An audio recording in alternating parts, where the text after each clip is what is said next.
Oldest monastery आहे संपूर्ण हिमालयातली.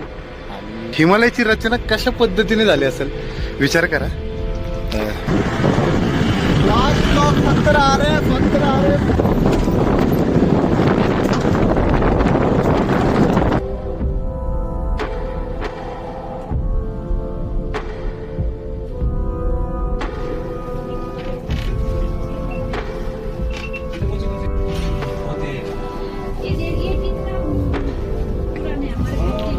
हे क्या है?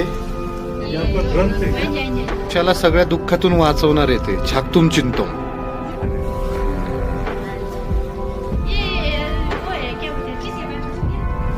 ते 8:15 वाजलेत आणि आमचं एक्सप्लोरेशन थांबलं नाही अजून.